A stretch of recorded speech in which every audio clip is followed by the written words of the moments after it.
Gran Hermano, el padre de todos los reality shows, el más exitoso y el más longevo de nuestro país, por fin tiene libro oficial.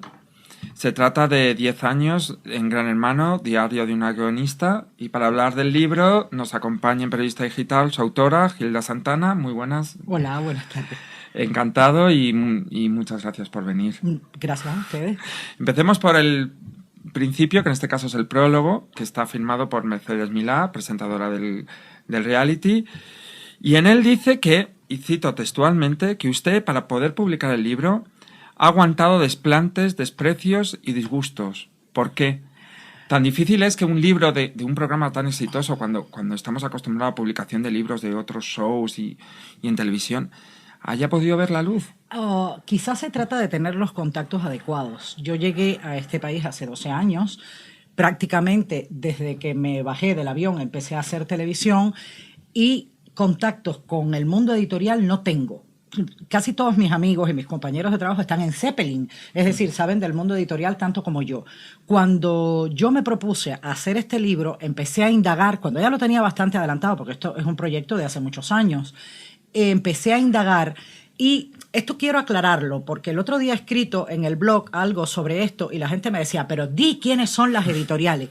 Nunca llegué a una editorial, porque las personas con las que hablé, que podían servirme de puente con las editoriales, me dijeron cosas como, ¿cuántas páginas tiene? Hombre, pues no puedo calcular porque no lo he terminado, pero más de 300 seguro. ¿Pero tú crees que la gente que ve Gran Hermano va a leer más de 100 páginas?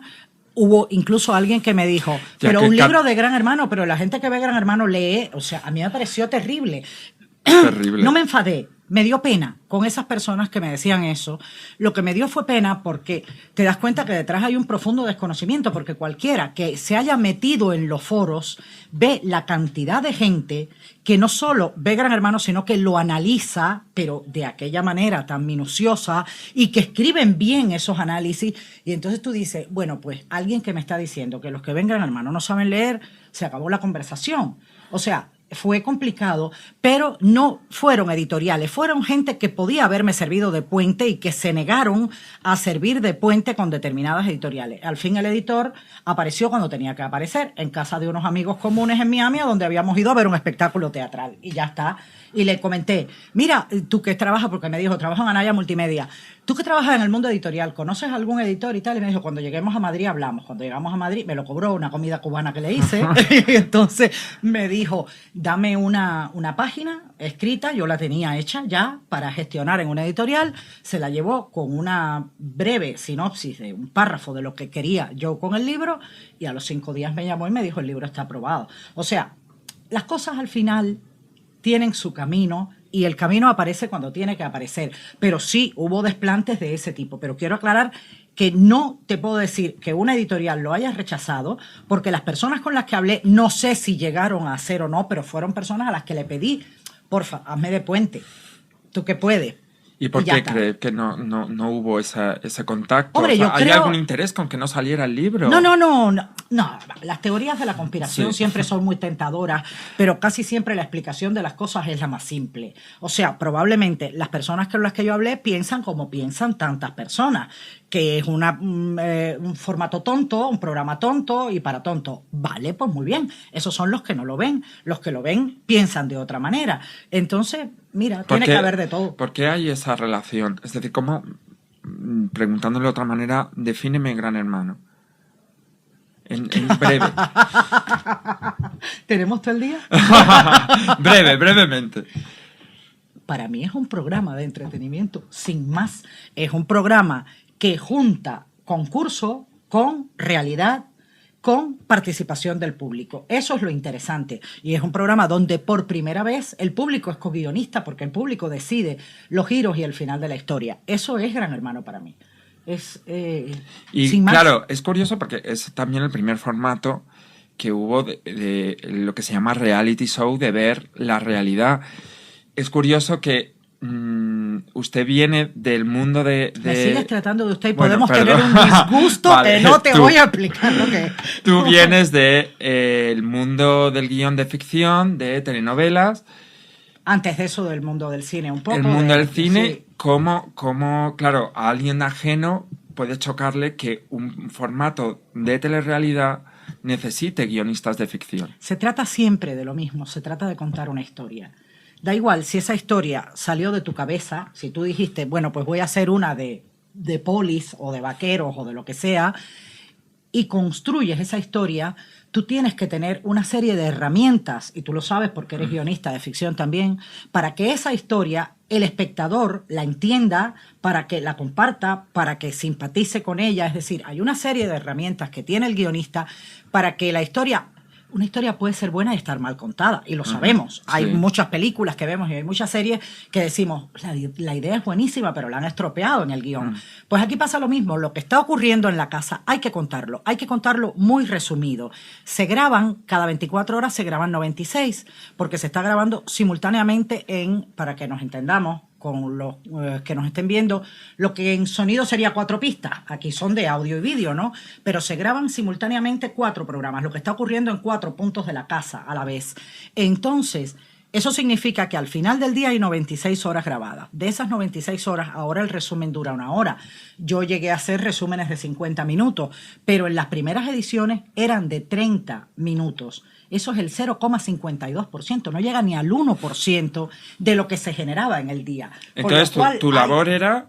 seleccionar, o sea, ver dentro de toda esa hojarasca de cosas grabadas. Obviamente a mí no me llegaban las 96, a mí me llegaban 5 o 6 horas seleccionadas antes por otras personas, por otros guionistas. Y entonces tú te sientas... O sea, había unas personas que veían esas 96, Vamos o que estaban todo hay el día unos ahí. Redactores, la dinámica es la siguiente. Hay unos redactores que están en tiempo real comentando, fulano habla con mengano, no sé qué, estos están pactando nominaciones, están escribiendo todo y eso está en una base de datos al minuto, al segundo y al frame. O sea, está exacto ahí la entrada y salida de cada una de las conversaciones y de cada situación que se produce. Esos redactores ya están haciendo una primera criba cuando anotan en base de datos, pero eso va llegando al mismo tiempo a una figura que nosotros le hemos llamado siempre guionista de Profile. Profile es el nombre del programa informático, que va leyendo y tiene la posibilidad de volver a ver lo que ha ocurrido ahí. Y entonces, si lo que pone es que tú lavas la ropa y pasa a alguien y se le cae una cosa y tú miras, pues eso no lo tiene que volver a ver, eso no tiene mayor importancia. Pero si lo que pone es que hemos tenido una conversación en la que hemos hablado de nominaciones, yo te doy a entender que tal cosa, lo vuelve a ver, decide si es bueno o sea, si puede ser interesante para los vídeos, lo mismo de diario que de prime time, y corrige los códigos horarios de entrada y salida, porque claro, el redactor va en tiempo real. Cuando el redactor escribe que tú y yo discutimos, la discusión ha empezado, con lo cual no está exacto el código de tiempo. Él coge desde el momento en que empieza la discusión y entonces lo envía a un Avid, que es donde yo recibía todo el material al final del día, lo más importante. En Gran Hermano 1 llegaban 4 horas, 5 horas, 6 como mucho. Después las ediciones se hicieron más complejas, con más concursantes, más guerreros, y hubo días de 10 horas y pico enviadas a Avid, que se supone que las tienes que ver en tiempo real, y que esta que está aquí las veía. O sea, yo las veía. Claro, es que aunque sea más o menos importante, te da una medida de todo lo que ha pasado, o sea, es lo más importante del día. Y entonces, cuando lo ves, tú dices, aquí hay una trama, aquí hay una trama. Claro, es verdad, porque en el libro explicas que hay días que dices, estoy contenta porque... Han pasado cosas. Han pasado cosas y porque hay 2 tramas. O sea, lo divides por trama. Está la historia de amor, el malo, el bueno. Exacto. De hecho, también diferencias cada... Bueno, el libro está contado por día a día y por ediciones. Y al final siempre te pronuncias un poco el valor, porque nunca caes en juicios valorativos de nadie. No. Excepto al final de cada edición, que ves un poco la visión general de aquí se ha dado más juego, y siempre dices, aquí solo ha habido historias de amor, o aquí ha habido más amistad en esta edición que... Exacto. Y es curioso que se divida de esa manera, o sea, que se hable de tramas y que tú eligieras, decides, aquí, vamos a tirar por aquí. Es que hay tramas, ¿no? Pero te das cuenta que hay tramas. Claro, pero cuando dices, por ejemplo, aquí tenemos al malo, o sea, al rival de los protagonistas. Exacto. ¿Eres tú entonces la que decide quién es protagonista y quién es villano? Por supuesto que no. O sea, cuando alguien protagoniza, protagoniza. O sea, puedes hacer lo que quieras para ocultarlo, pero si es el que está llevando la acción... Pero no existe entonces en cuanto se eligen esas horas, no existe una manipulación. Yo no le que es lo llamaría... que se quejan muchos fans o muchos detractores. Vamos a ver, lo que tú no haces no puede salir nunca.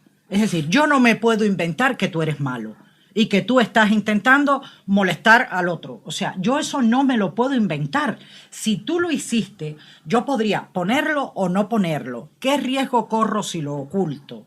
Que se sepa más tarde.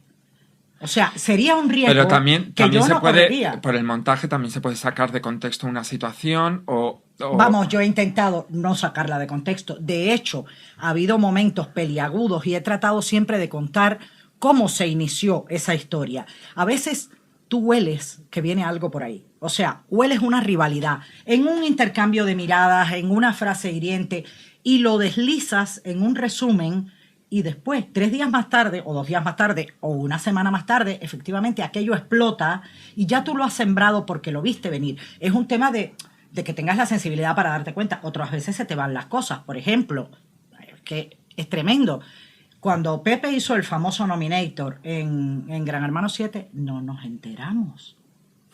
No nos enteramos, no sabíamos qué estaba haciendo. Estaban modelando cerámica. Imagínate, si hubiéramos sabido lo que venía, hubiéramos visto el momento en que hizo el cacharro, le abrió los 12 agujeros, lo metió a secar en el horno y no nos enteramos cuando lo vimos metiendo lentejas en los agujeritos. O sea, hay cosas que se te van. Si yo hubiera visto y hubiera sabido para lo que iba, es decir, si hubiera oído alguna conversación de, vale, yo voy a hacer un cacharro que me va a permitir calcular las nominaciones, ya te digo que lo hubiera puesto. Hay veces que sí, que lo ves venir. Hay una parte muy curiosa del libro, precisamente hablando de esto de las tormentas que se van avecinando, que es en la edición 2 con Carlos Navarro y Fania, cuando Carlos Navarro fue expulsado, que tú explicas muy bien cómo es todo el proceso y cómo además luego se manipuló eso, porque las imágenes que salieron, que fueron resúmenes de Crónicas Marcianas, de otros... Fueron unos compactados que hicieron ellos. Fueron unos compactados que además pueden estar fuera de contexto. Y está muy bien que por primera vez aquella historia que hoy resulta como muy ambigua, nadie sabe exactamente qué ocurrió. Lo que fue esa historia, yo lo definiría como triste. Fue triste que pasara eso. O sea, fue triste... Hombre, yo no puedo evitar ponerme en plan madre. Yo tengo un hijo que tiene ahora la edad que tenían ellos cuando estaban en la casa y que entonces tenía 13 años y medio. O sea, yo no puedo evitar ponerme en el lugar que se pone la familia cuando tú ves que tu hijo, todos hemos hecho tonterías de jóvenes, que tu hijo hace una cosa que vista fuera de contexto se magnifica, por citar a los clásicos, por usar un término que usan ellos mucho en la casa, y que desata esa avalancha de malas opiniones alrededor de un chico que no deja de ser un chico de no sé cuántos años tenía, pero no creo que tuviera más de 24 años. Entonces, fue triste que pasara todo eso y fue triste que yo recuerdo aquella noche, y lo he contado en el libro, cuando entró Pilar Blasco, que entonces era la productora ejecutiva de Gran Hermano, hoy en día es la directora del grupo Endemol España. Cuando entró Pilar por la puerta, la cara... me lo dijo todo. En primer lugar, no tenía nada que hacer a las 2 de la madrugada en Guadalís de la Sierra. Y en segundo lugar, venía del plató de Telecinco. Habían terminado la gala y se habían quedado reunidos. Y me pregunta, ¿has hecho algo? Y le digo, no, iba a empezar ahora, me estaba leyendo la base de datos. No hagas nada, que tenemos que sacar a Carlos. Yo lo único que le pregunté, ¿pero tú estás de acuerdo? Y me dijo, no, cariño, pero no hay más remedio. O sea, había sido la presión. Aquello fue por la presión social, ¡Claro! Pero es curioso cómo ha cambiado, porque aquello ocurrió en la edición 2 y luego hemos visto... O sea, puede que nos hayamos acostumbrado a cierta violencia en directo porque luego hemos visto enfrentamientos muchos más bestias que aquellos que no han acabado así o que no tuvieron esa repercusión. Sí, hemos visto enfrentamientos más bestias. Quizás lo que hizo que la gente fuera tan... se juzgara con tanta dureza esto fue el contacto físico. O sea, hemos visto enfrentamientos muy grandes pero sin contacto físico, o sea, cuando más mucha cercanía a la hora de gritarse y tal, pero quizá fue eso.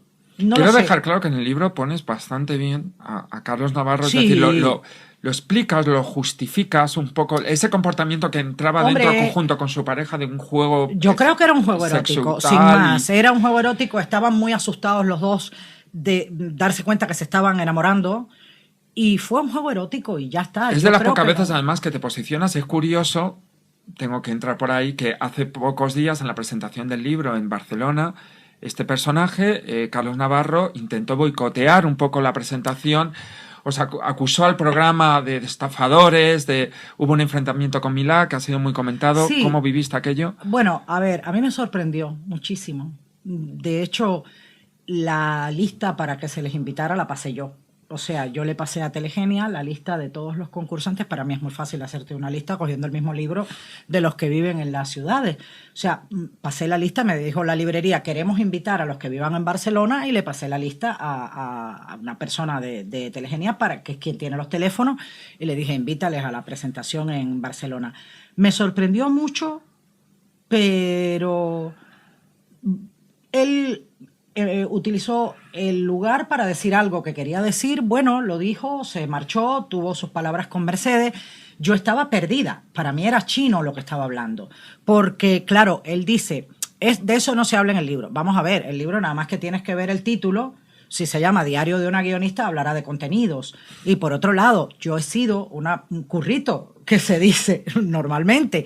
Es decir, yo he estado contratada por Zeppelin durante 10 años, me he ido de Zeppelin para terminar este libro y para hacer alguna otra cosa en mi vida. He hecho 25 reality, me parece que está bien. Pero yo no sé en qué términos ha estado contratado ni mis compañeros ni los concursantes. No tengo por qué saberlo. O sea, mi trabajo era entregar un programa todos los días que se emitía ese mismo día. Y ya está. O sea, pero no digas tú eso.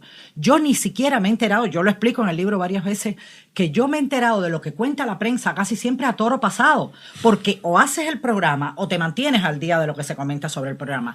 Yo entraba a trabajar a la 1:45 de la madrugada, salía de allí a las 11 de la mañana, a las 10:30 de la mañana, llegaba a mi casa, me acostaba a dormir, me levantaba a las 8 de la tarde. O sea, súmale además la hora de ida y la hora de vuelta, de Madrid a Guadalix, de Guadalix a Madrid. Entonces, me levantaba y el poco rato libre que tenía, lo que hacía era leer los foros, porque siempre me interesó mucho el estado de opinión. O sea, lo que pensaban los espectadores del programa. Pero yo la prensa, por ejemplo, de las 2 primeras ediciones, que hubo mucha prensa y mucho ataque en la prensa, yo lo que hice fue guardarla. Me compré unas maravillosas cajas de Ikea y las guardé. Y tengo cajas y cajas de prensa, pero las he vuelto a leer. O sea, la he leído cuando he ido a hacer el libro. De muchas cosas me enteré a toro pasado. Y de otras no me he enterado nunca. Es verdad, lo hablábamos antes, que en el libro no se pronuncia.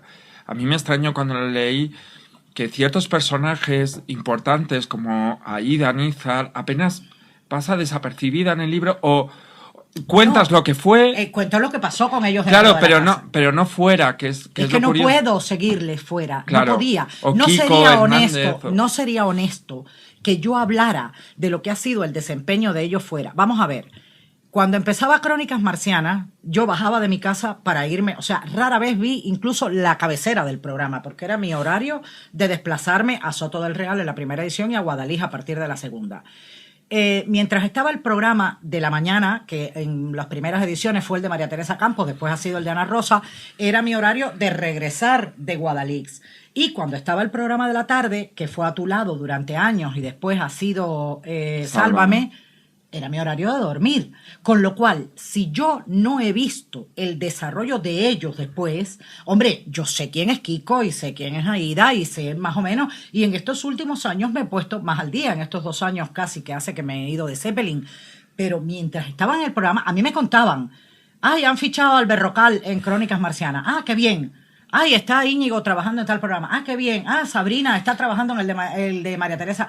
Pero no podía verles. Y por otro lado, si el libro es mi experiencia como guionista, yo cuento lo que pasó con ellos dentro de la casa. Cuando más, en algunos casos, en que ha habido una entrevista con Mercedes muy significativa por algo, he contado, Mercedes se divirtió mucho haciéndole la entrevista a Bea la Legionaria, por ejemplo, o a Matías. Cuento, Mercedes se ha reído como hacía tiempo que no la veíamos reírse y tal, pero no me meto en lo que yo no conozco. Yo conozco lo que pasó dentro de la casa. Vale, pues hablando de lo que conoces, preguntas rápidas. Quiero que me hable cómo ha evolucionado desde el primero hasta ahora Gran Hermano.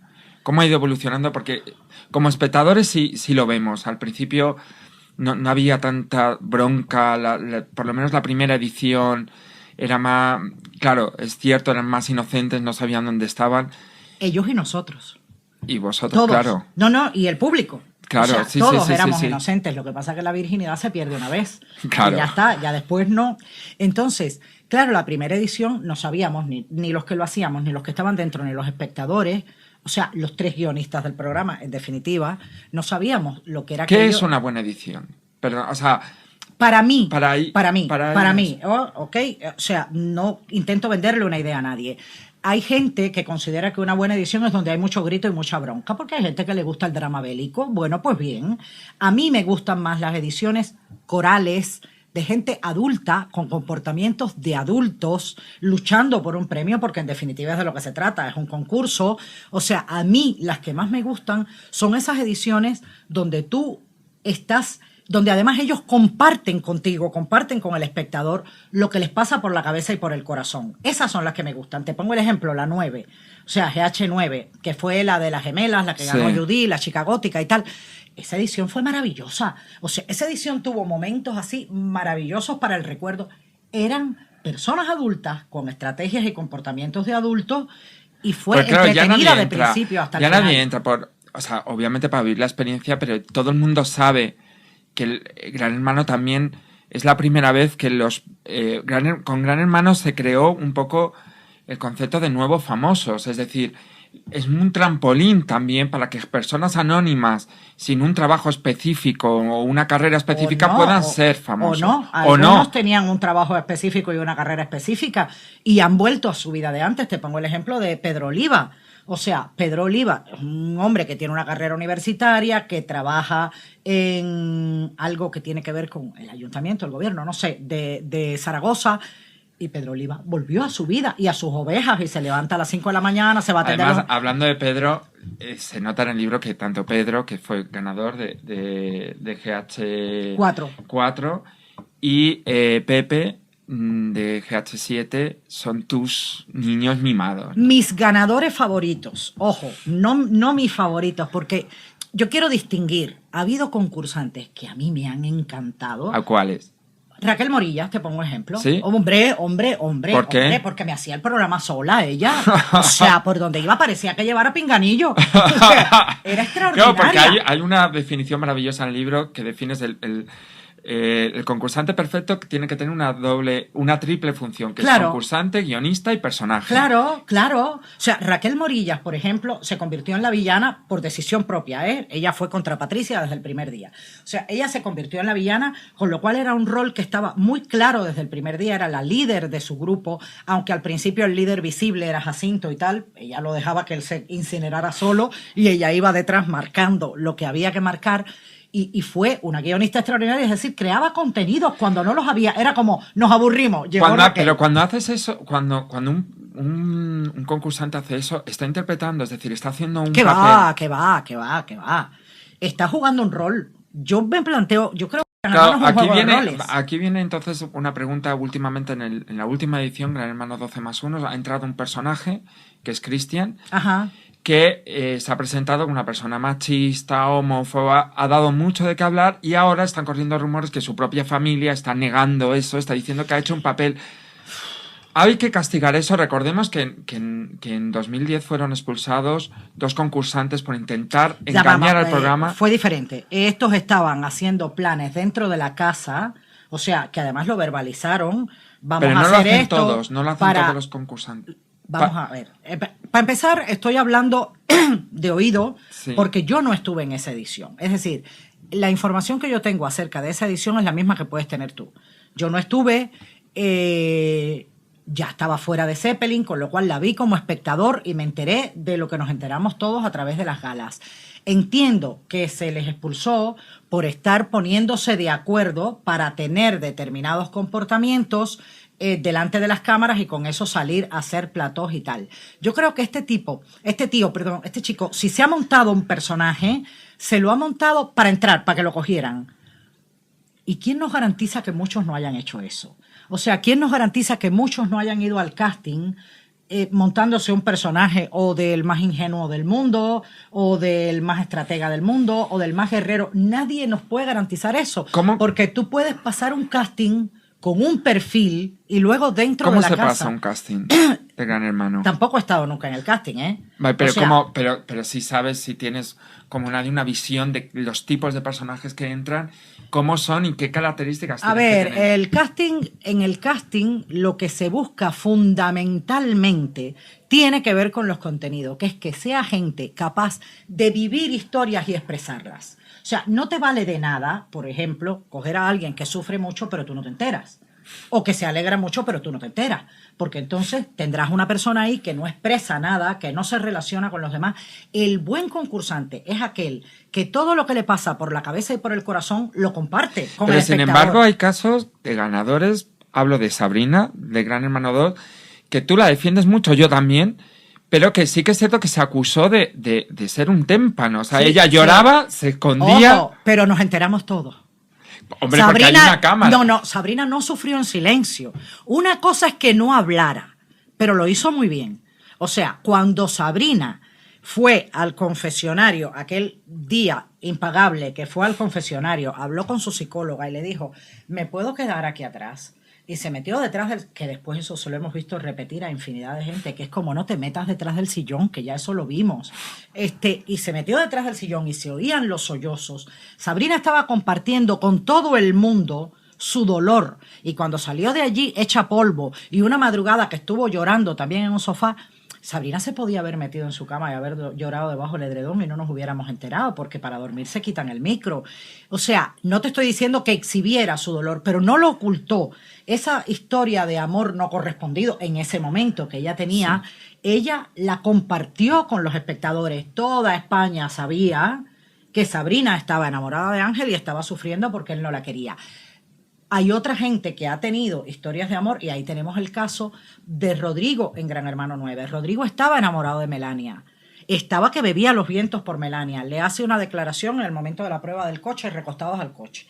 Ella le dice algo así como no te arregles que no vas para el baile. O sea, no hay ninguna posibilidad. ¿Y Rodrigo qué hace? En vez de ir al confesionario, contar la historia, contar que le han dado calabazas y contar lo que está sufriendo, lo que hace es que se blinda completamente, que es lo que Melania y Amor después decían que se había enequizado, que era que no mostraba sus sentimientos.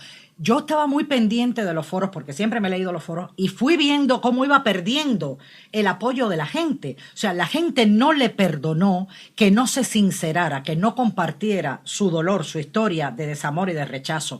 Y sabíamos que estaba hecho polvo cada vez que veía a Melania con Piero, pero no lo expresaba. Y el espectador lo que quiere es que el concursante exprese lo bueno y lo malo. Da igual si es por señas, si es llorando detrás de un sillón. Y hablando de los malos, hemos hablado de tus favoritos. ¿Qué concursantes no te han gustado? A mí no me gustan. Los que menos me gustan. Vamos a ver.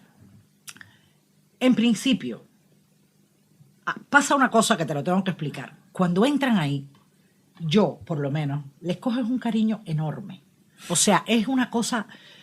Porque fíjate que estás viéndoles a través de dos pantallas, el Avid son dos pantallas donde tú estás viendo el material, y te da una cosa como, ¿cuánto sé yo de esta persona? Que ni sabe que existo. Y estás preocupado. Sí, qué bonito, y estás eso, preocupado sí. por... Es como tender un puente de un solo lado. El puente lo sostienes tú solo. Ellos no saben que tú estás ahí. Yo he hablado con Kiko Hernández por primera vez antes de anoche y se me pusieron los pelos de punta. ¿De verdad? Te lo juro. O sea, le digo, qué emoción, qué ilusión me hace. Y me dice, qué ilusión me hace a mí que no tenía ni idea de cómo era tu voz. Me dice, o sea, y para mí es alguien familiar, es alguien cercano. O sea, yo me acuerdo hasta del nombre de su mamá, que iba a defenderlo a plató. Y como te digo, Kiko, te digo todo. Es decir, cuando entran ahí, tú les coges un cariño de una manera, es que no quiero que parezca cursilería, es que alguien te deje meterte en su vida y saber tanto de él, ya para empezar, a mí me merece eso un respeto. Y entonces has tenido durante todo el tiempo un puente, pero el puente lo sostienes tú, ellos no saben que tú estás del otro lado. Y lo estoy personalizando en mí, pero le pasa a mis compañeros. Cada vez que se va uno, te da como chof. O sea, hay días que yo he hecho el programa con una tristeza enorme, el programa de después de la expulsión, porque dices, ya no está más en la casa. Por supuesto, a los que más echas de menos es a los que dan más juego, a los que están más activos en todo. Entonces un mal concursante son los que no hacen nada. Claro, pero yo no te puedo decir que nunca haya dicho, ay, quiero que se vaya este. No, por mí los dejaría hasta el final. Sé que las reglas del juego es que se tienen que ir, pero cada vez que se va uno se resiente la historia porque falta algo, Defíneme aunque sea un poquito. A Mercedes Milá. Uf, Mercedes. Uf, ¿qué te puedo decir de Mercedes? Vamos a ver, antes de que empezara todo este proceso de promoción del libro, Mercedes y yo nos habríamos visto unas 10 veces en la vida. O sea, mi horario de trabajo no coincidía con el de ella y yo he ido a Telecinco 2 veces en mi vida. 2, a la final de Gran Hermano 6 y hace un par de semanas que fui al programa de María Teresa Campos con ella, porque la invitaron y ella dijo que sí íbamos a hablar del libro y tal, y fui con ella. O sea, la gente no se lo cree, la gente cree que uno trabaja en Telecinco. No trabajamos en Telecinco. Zeppelin es una empresa que hace el programa para Telecinco y los que no tenemos que ir allí, no tenemos que ir allí y punto. Mi trabajo se hacía en Guadalix. Entonces yo a Mercedes la había visto algo así como 10 veces en la vida, en todos estos años que pasaron. Ahora en estos días la he visto más por el tema de la promoción.